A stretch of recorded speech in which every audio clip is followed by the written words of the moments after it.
The government needs to add more funding for cancer patients, and this is why. How are you? So you're a cancer patient or a survivor? Survivor. A survivor. Aya, take us through the process of treatment. Okay.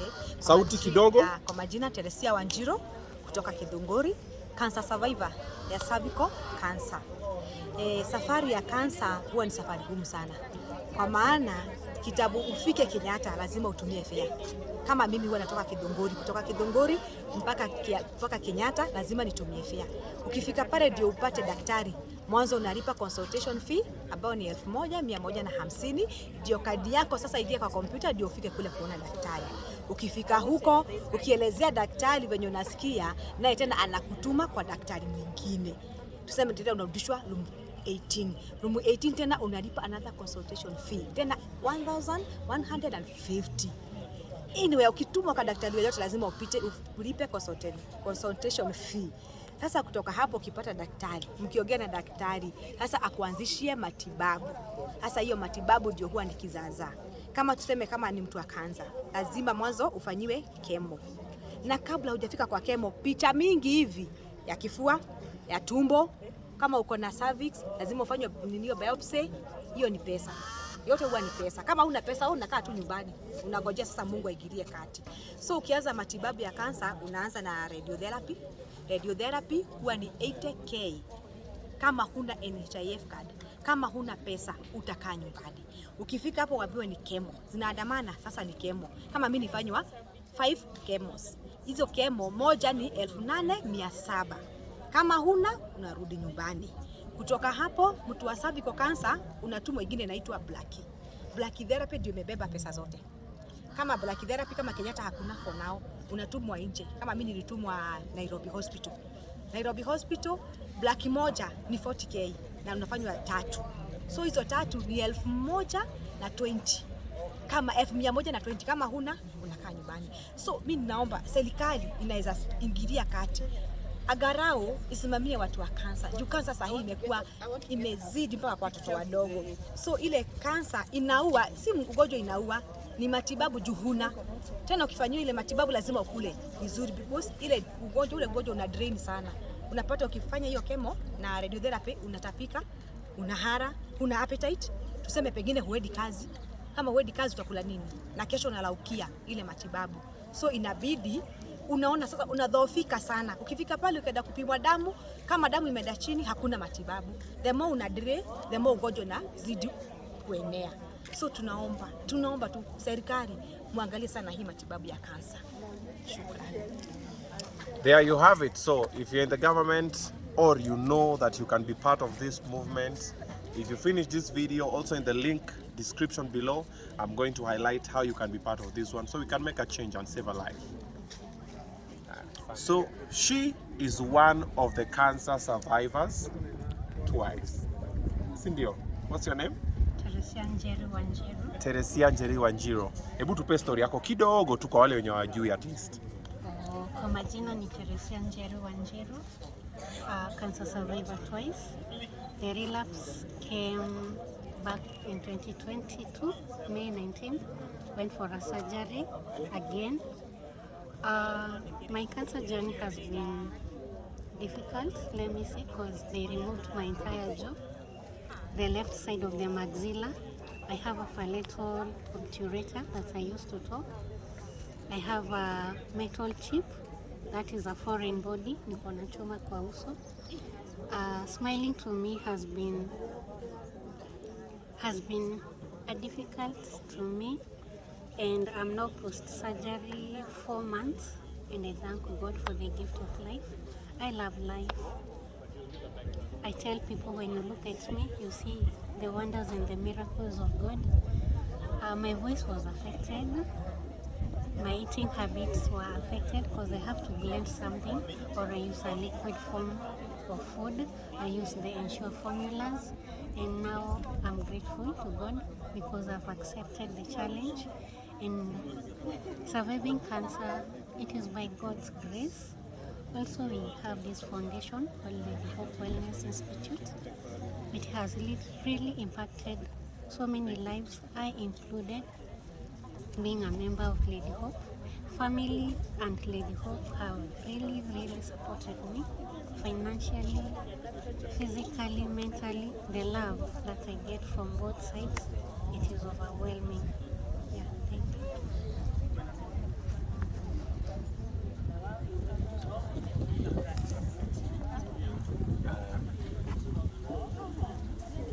Sawa? Nakwambia uko na NHIF. Kama una NHIF nakwambia fungua NHIF. Ana kufungulia yeye. Ili uweze kutembea hii safari isiwe ngumu. Tukifika kule Kenyatta kwambia utafanyiwa chemo na utafanyiwa radiotherapy. Radiotherapy section 25 huwa ni 80k. Kama huna NHIF, si utarudi nyumbani. Watu watachoka na wewe kabisa. Haya, unataka fare. Unataka ukule vizuri. Huna kazi. Huna chochote. Sasa kama My names are Veronica Mwangi, founder of Lady Hope Wellness Institute, and the group you see here, they are cancer patients from very needy backgrounds, and we hold their hands as they go undergo treatment. And how we get our members, the people we've helped, the patients we've helped, they go back to the grassroots, they talk to their neighbors, they talk to friends, and if there are any others ailing there, they bring them up for treatment. So we say the part of these patients is to create awareness, because we know with awareness we can fight cancer. The key to cancer fight is awareness, and it starts with you and me. We are a group of about 100 people, but over here I think we are about 60. We have some that are bedridden, we have others that are in the hospital, and they are all part of us. Even the bedridden ones, we work with them up to the last moment. If we have food to share with them, we get volunteers to take the food to them so that they also feel part of us. Our aim is to give as many people hope in the midst of cancer. And we know the cancer journey, as you've heard from Teresia, it's a tough one. But when we work together, it becomes easier. Along the way, we do counseling for them. We have priests from St. Catherine of Siena where we are, and they have sessions of counseling with the patients, ndio wajikubali, so that they can accept their situation, so that they can have the right mindset, so that treatment can go on well. We have their kids who most of them live back at home when they are coming for support group. Right now we have one of our visitors who have arrived. She does mentorship with the kids, because they need to be talked to and told that whatever mom is going through or dad, it's for a duration, and so that we can also follow up on their education to see that they are not kicked out of school. It's a wide project. We also do skills empowerment. We find that when a patient is in pain, they need to engage the mind. We have our 79-year-old here. She's called Shoshoruse. She's the eldest in the project. She came to Lady Hope as a referral from Olkarau. A nurse who knew my work sent her to us. And when she came, she didn't know Nairobi, but she was bold enough to say, I'll go to that Nairobi and I know I'll get treatment. When she got to our facility, we talked to her, we encouraged her, and we told her all will be well. We sent her to Kenyatta, but the doctors were on strike. The famous 100-day strike that went on December 2016 and 2017 January. So from Kenyatta we went to Texas. Then she was told to repeat the biopsy, but there it was very expensive. We went to St. Mary's. The biopsy was repeated, and she was found to be with stage 1 cancer, cervical cancer. And then she was told she'll be given a date for operation. Every time we went, when given a date, they said no chance, no chance. Then we knew that it was some delaying tactics. We moved from there. We went to a doctor in South B, but he was charging us 300,000, which we didn't have. We came from there. We went to Kikuyu Hospital, and it was quite discouraging, because at one point a doctor told her, Shosho, you are past the age of going for operation, so you just go back home and wait. So she came back to me and said, they've said I go back and wait for what? Death, as I continue bleeding. I told her we'll look for more doctors. Then there is a friend of mine at Thika. She referred me to a certain doctor who assessed her and said she would operate on her. She went to Gaishajiro Hospital. She was operated on, and luckily NHIF covered all the bill. After the operation, she recovered a bit and then started going to Texas for radiotherapy. She underwent 30 sessions and she didn't even have any break, because most patients, when they are undergoing radiotherapy, the blood levels go down and they have to break for some time, either to get blood transfusion or blood boosters so that they can go back for treatment. But as for Shosho, she was so positive. She kept eating all. She would go, because that time we were staying here behind the church, she would go around the Shabbats looking for the ingenious vegetables. So there is no time her blood level was not good. She finished treatment, and as she underwent the treatment, we asked her what she would do with her hands to keep busy. At first we gave her knitting needles. She's trained, and then later said, when I was a little girl, I used to make baskets. So we bought sisal, we bought wool, and right away she started making the kiondos. And she remembered as if she had been doing it all her life. These beautiful kiondos you see over here are her work. She's shown other women in the project how to make the baskets, and that kept her away from the pain of the disease as she concentrated on making the baskets. On finishing treatment, we empowered her with a goat, a she goat, a dairy goat, that since that time, 2018, it has given birth 4 times, 4 sets of twins. So we say she's a blessed lady. You know, when we see the zeal to fight, the zeal to encourage others, we know that Shosho, God has given her the chance so that she can be a blessing to many others. So through inspiring stories like Shosho's, others have been able to complete treatment. They look at Shosho and say, if she did it at 73 and 74, why not me? It's 6 years since the treatment, so we know the cancer is gone, and we are praying that it will never recur. She's a good ambassador at Olkarao. That nurse sends people to her home to listen to her story, to encourage her. And through her, we got a number of others. Cora, raise your hand. We got a number of others from Olkarao that also got encouraged because of Shosho. And we say a patient at a time, a step at a time. We usually do what we can and we leave the rest to God. Then our main challenge is getting funds, because once we knock onto doors saying we need money for cancer treatment, people look at me and say, cancer treatment? That's very expensive. How much can we give you so that you can get enough? So many people shy away because they think that 100 bob won't make a difference. But what I would like to tell supporters out there, even 100 can make a difference. From our facility to Kenyatta Hospital and back, it's 250. If we don't have that 250, a patient won't be able to attend the hospital.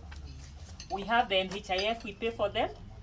If they don't get the consultation fee, which is 1150, it means they won't be able to access the card. So we need money for the patients. We need money for empowerment, because once we empower a patient out there, they are able to get that bus fare to Kenyatta. So we have many that are awaiting empowerment. They are already through treatment, and we hope that with time we'll get many supporters to hold our hands. Lastly, we have our accommodation facility. We started accommodating cancer patients in 2011, and how that one came about, there was a patient who was really into creating awareness. I had gone with her to Karuturi, to Mwingi, to Kitui, to Naivasha and Laikipia, and in 2011, it was her last days, and she was staying with her brother in Majengo. And when I went to visit her in that Majengo, it was a single room. The brother had a wife and a small kid, and the only space available, they could hang their clothes on the rooftop, and it pained me to see a patient in that situation. So after she passed on, because we saw her like a day before she passed on, I made a resolve that I'll never want to see another patient in such a condition. So after we buried her in November, I went to Kibera in December and got a room. That accommodation facility was very good because it was near Kenyatta. The patients could just walk in and out of the hospital and back to the facility. But in 2013, because of the election time, it became quite insecure. And that's how I landed here in church. This is my local church, St. Catherine of Siena. I asked them whether they know of a place I can bring the patients. And they looked for a room behind the church for us.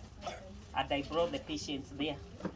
We've stayed there for 7 years, up to last year, when the owner of the Shaba sold it. Nowadays we are in Mwemuto area, Jadaine. It's a 2-bedroom house. And then we have 2 other rooms for the men. And we feel that we need to put the project together, bringing the men and the women together to stay in one compound, having a vegetable garden, or some place that we can put some empowerment for the patients. So we appeal to supporters out there to help us in buying some land for the cancer project, so that at least those coming from far or coming for appointments, they'll be able to get together and encourage one another in a very comfortable environment. And it will also reduce costs. Like now the cost of learning from one of the homes to the other room, it's still a distance, and we use motorbikes. And the vegetables, if we grow our own, will be at an advantage because the patients need to eat well. Our main fundraiser is a cancer walk, which we hold every January, the last Saturday of January. We've held 8 so far from 2015 to now. 2023, we'll be holding it on the 28th of January, 2023. And we hope that supporters out there will join us so that we buy that piece of land we want. Asanteni sana supporters. God bless you, and may God expand you. Thank you.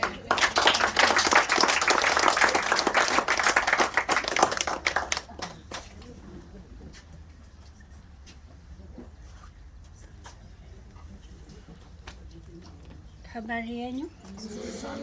Habari yenu? Mkiwa na presenter Ali ako huku juu yangu.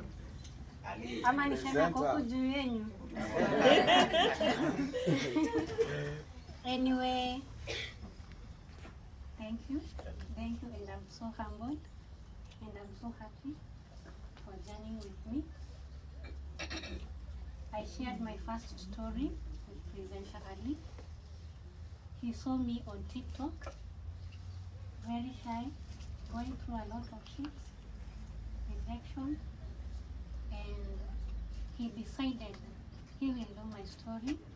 And since then, I've met so many people through you. And I mentioned about my mom, Veronica Mwangi, and for sure she's my mom. Si tunafanana? Yeah. She's my mom. I'm a cancer survivor twice. And I usually tell people, when you see me, you see God. Ukiniangalia hivi unaona Mungu. Because surviving cancer, it is by God's grace. Na tuko hapa kwa sababu ya Mungu. And thank you so much, ma'am, for having us, loving us, and bringing people to support us. Hiyo upendo ndo inafanya tunapigana. Cancer is very painful, very painful. I'm post surgery 4 months now. I thank God. Wengine mlikuwa mnauliza Teresi yako wapi? Twiza yako wapi? Yes, it came back and God gave me strength. And thank you, ma'am, for supporting me. It was an emergency. I had to go for surgery. Through you, through friends, here I am. And above all, God. One thing, ma'am, you've forgotten. We sell our t-shirts. And on January 28, 2023, Teresia will be turning 36 that day. Today it is the birthday of Karim. So nimewakaribisha on 28th of 2023. Come support us. The slogan, "No one fights alone." I wrote it back in 2020 at Lady Hope. No one fights alone. So we sell our t-shirts through the walk. We have the forms whereby tunaenda tunachangisha. The 50 bob, the 100, the 20 shillings, it impacts our lives. And that's why Mom says we inspire hope in the face of cancer. When you look at me walking, you can't tell or say that I've encountered the worst in my life. But through God's grace, here I am, I'm strong, and I believe very soon I'll be cancer free. Amen? Amen. Also, I'll give on our updates. I help Mom very much as a volunteer, not that she pays me. I do it willingly with all my heart, because mtu akikusaidia na hauna uwezo, unafanya chenye unaweza pia wewe kufanya nini? Kumsaidia. So welcome. She's one of our mentors. We are young mothers. We have our kids also. I'm a mother of one, a candidate, and a few months ago we had a mentorship seminar for them, for our children. So I would like to tell you how we have progressed and how we are doing. So one, we have Rachel's daughter who is Riziki. Unaona kwa ile tent huko sasa ndio inakuja ni mosquito si mkisi sawa ukitaka uneka hivi sema Steven papa mapenzi pesa ni bala mapenzi pesa ni kara na Steven papa enda napata na kichumba namwambia mimi nakupenda, anasema unanipenda lakini wewe nimeusi sisi, namwambia wewe nimeupepepepe, ananiambia wewe kwanza wewe ni musi kama maka, na kuna mwambia kitu yako ni kubwa, ananiambia matu yako ni golole kama banta. Ndio nake sema ndio nake sema ndio nake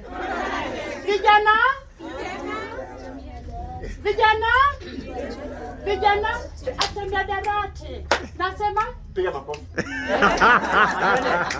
Vijana atembea darati, nasema atembea darati.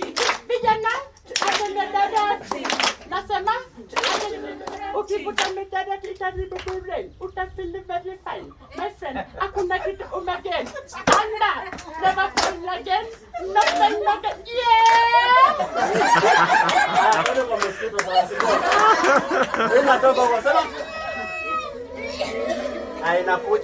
Inakuja tuendelee. Inakuja kuuma. Napata jamaa Sprite pale nampita. Aya twende. Inapita kina Treza, inapita birthday boy. Aya inakuja sasa, inakuja kutuuma sisi, si ndio? Lakini sasa tuweze kubali kutuuma, si ndio? Inakuja Obinana yaangalia na mwambia mputo inapita. Presentala na mwambia mwana hapana. Inaenda kuutuma nenda. Niko hapa bado.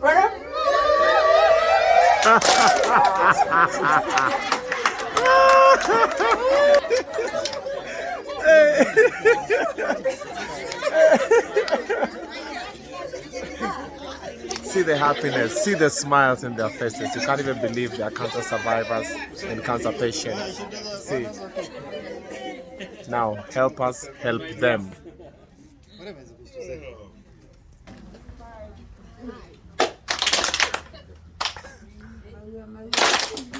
Si tunaombea mvua ya Kenya. Sasa kuna ile mvua ndogo. So tuanze ile ndogo. Ongeza mvua. Makofi kubwa. Ready? Sisi tumekuja tu tusi unajua unaweza alipwa na walimu siku yake. Wewe mtu ni mkali. Photo with the celeb.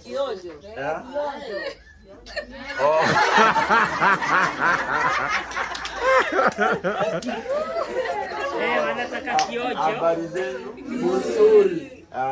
Kwanza leo nimeamua tu nitulie cause nimekumbuka mbali sana. Na kuaga na like kafia fulani when I meet cancer patients or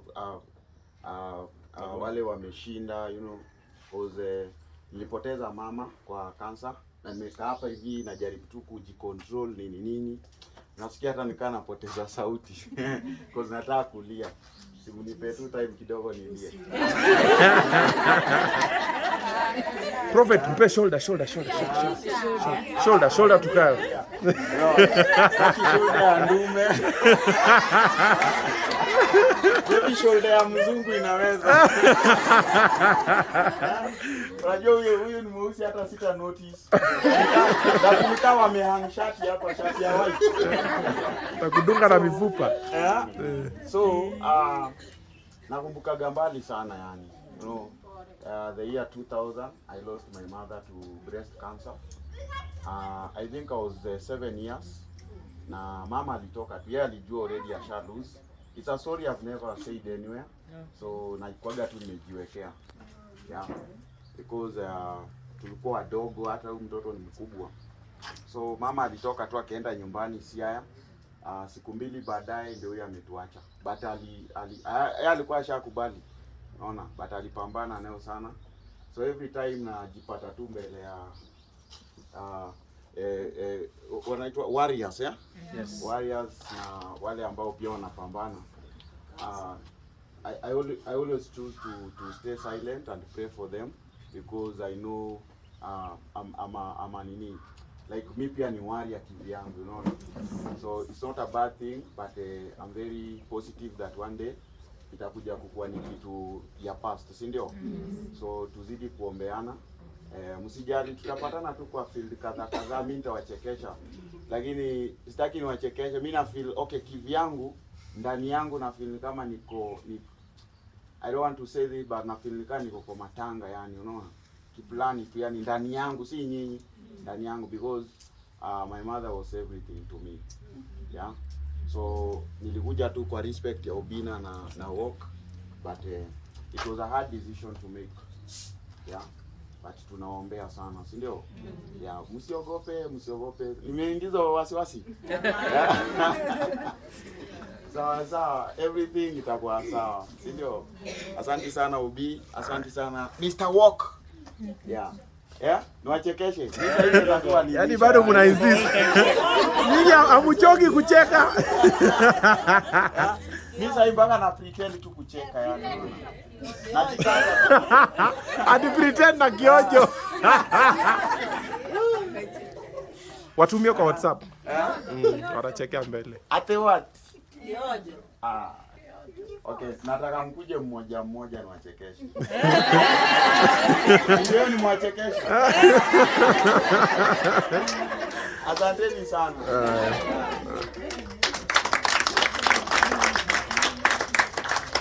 Before we close the meeting, I want to say that the food donation you see over here, behind here, it's take-home baskets from Mheshimiwa Wanyonyi. He's our area member of parliament, and he's been supporting this project since 2016. And he said when they've had lunch from Mr. Walk, let them have something to take home for the kids. And we really appreciate it. Makofi kwake.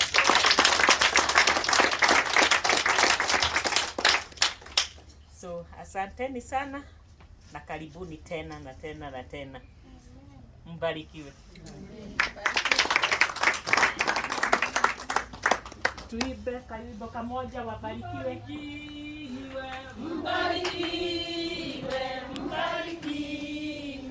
Mbarikiwe sana.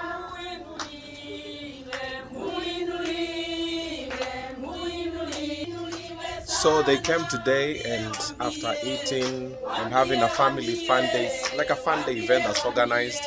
So one of the directors for Mr. Walk celebrates his birthday here every year, comes together with the ladies and the gentlemen, the cancer survivors. Then after that one, eating, singing, dancing, having a good time. The area MP, who currently is Tim Wanyonyi, decided to donate all this. So when they go back home, at least they go back home with something. Now it's your turn to do something. What are you going to do? Kazi? We are cancer survivors, we are cancer fighters, and we need your support! Support! And of course, this is the lady behind all this. She's been doing all this single-handedly. For how many years now? For 11 years. 11 years. Please, tell them your name and how they can be part of this so that you can help these amazing human beings extend their lives. My name is Veronica Mwangi, founder of Lady Hope Wellness, and I support needy cancer patients. They are from very needy backgrounds, and if not supported, they wouldn't be able to go through the chemo and the radiotherapy treatment for cancer. I need your support because I need an accommodation facility for them to house them as they undergo treatment, and so that we can have a training grounds for their skills empowerment and for food for their daily use. Asanteni. We are also on social media by the same name, Lady Hope Wellness Institute. You can connect with us on Twitter, Facebook, Instagram. We also have our website, Lady Hope Wellness Institute, and we appeal to you to donate through M-Pesa Paybill 651969, and your support will be highly appreciated. Every coin helps. Thank you. There you have it. You can send as little as 50 shillings, 100 shillings, 1,000,000 shillings, whatever you feel to help her continue doing the good work that she's doing. I'll see you on the next episode.